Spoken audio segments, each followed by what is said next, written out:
Oh, this myth just tickles me. The fourth myth I want to talk about is that doing flushes is good for your eczema.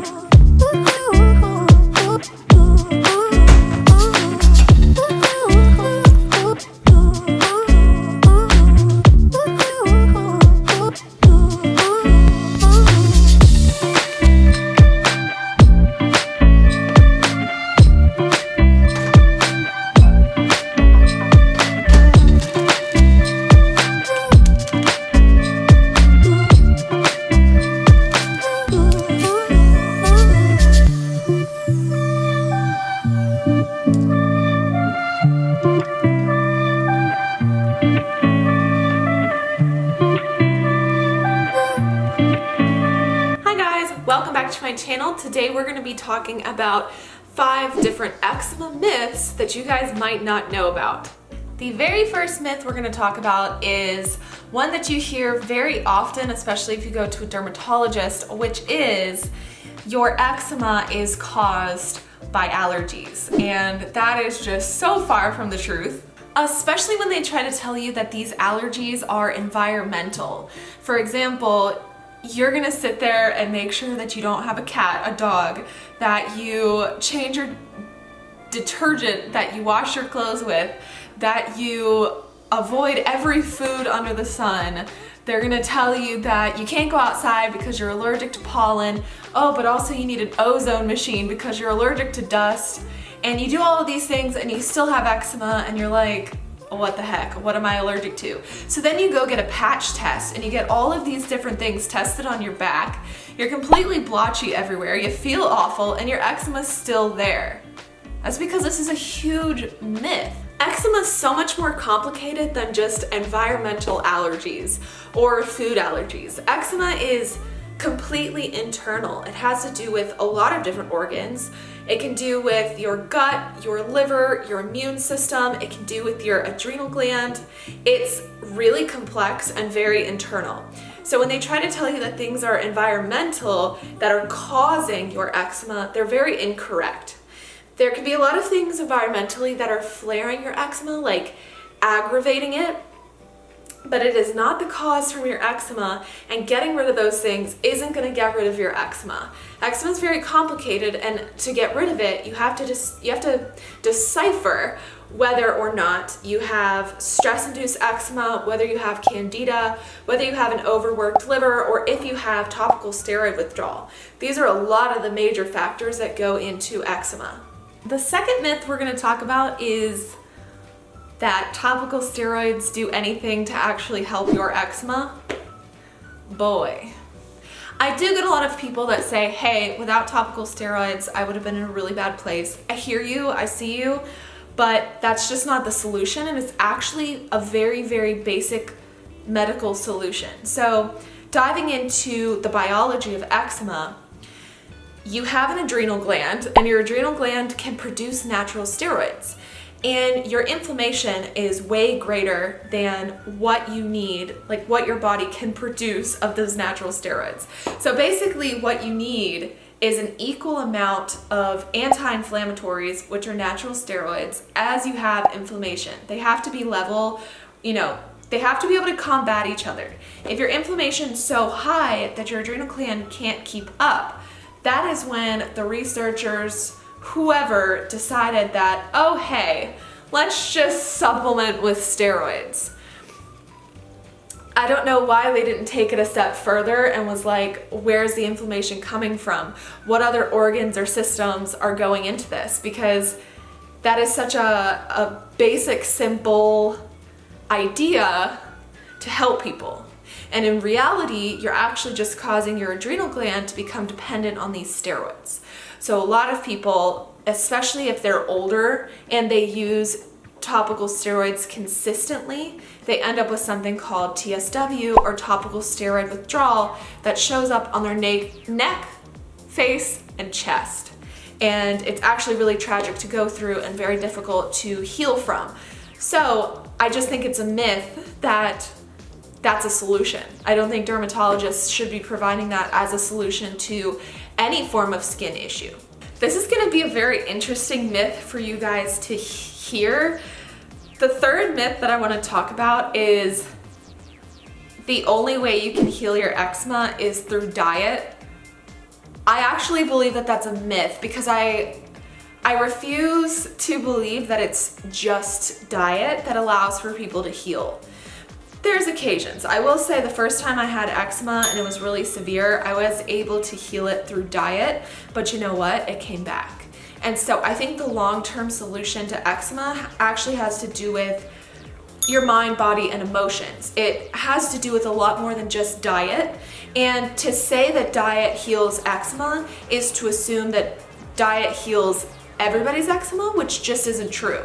There's people with TSW and sometimes diet does nothing. There's some people who their eczema is related to stress and diet also does nothing. There's people who have candida or an overworked liver and that's great for them to heal through diet. So it is a myth that diet heals eczema, especially the vegan diet. I see that a lot and I just don't, it depends on the person. There really isn't one diet fits all, truly. There's a diet that fits people with candida, there's a diet that fits people with an overworked liver, and for the rest of the people, it has a lot to do with the mental aspect. And I hope you guys understand that. I have a lot more videos on my channel that go into depth into these things, especially the last video I just posted about the 4 root causes of eczema. Oh, this myth just tickles me. The 4th myth I want to talk about is that doing flushes is good for your eczema. You guys may have recently seen Goji Man's video talking about Rob Stewart and the flushes that he promotes on his channel. I found this video so entertaining and I don't want to take anything away from his video. I'm gonna link it in the description if you want to watch it, but basically Goji Man debunks the whole salt flushes idea where you can get rid of kidney stones and other sorts of stones through these flushes where you're basically consuming like sea salt and all these other strange things. I've never gotten into stuff like that. And another thing that kind of goes into this is enemas and like coffee enemas.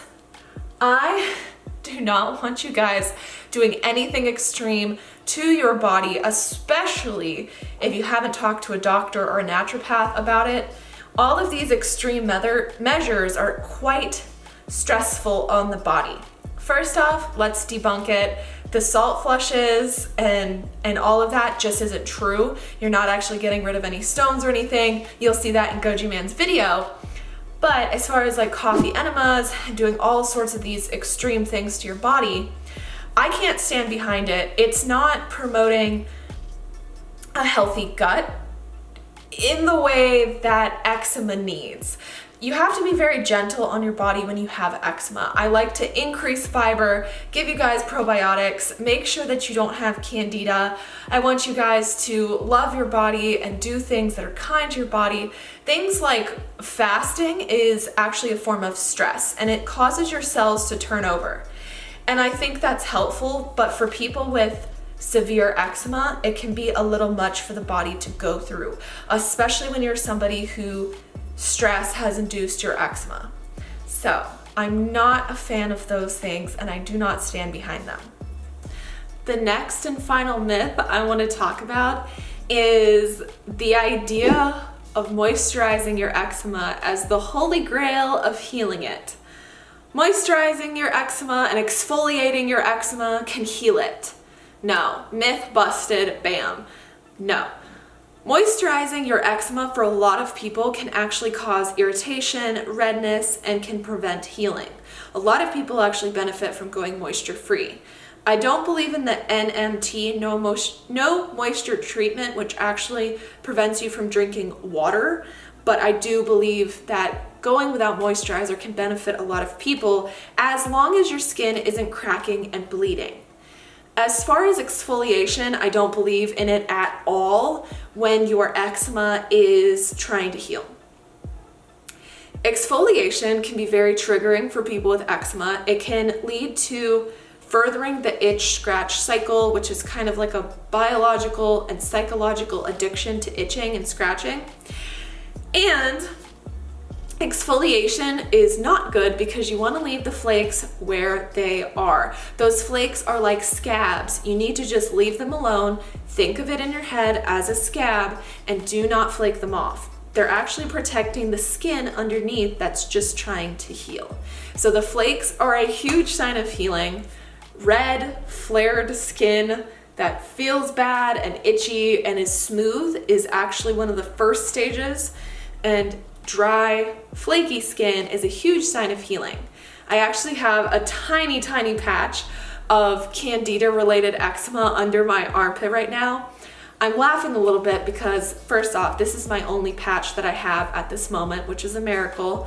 And I'm laughing because I know exactly why it's there. I went through some stress that I wasn't handling well. It's all a practice. You have to keep it up, know how to manage your stress. It is a practice. So I wasn't doing so well with stress.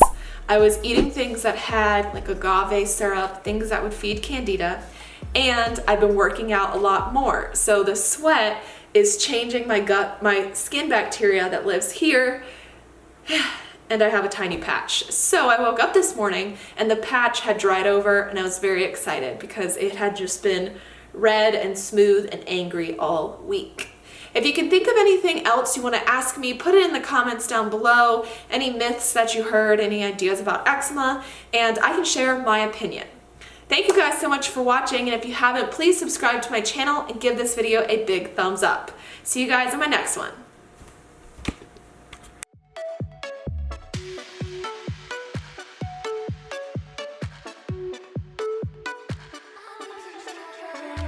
I like crashing waves.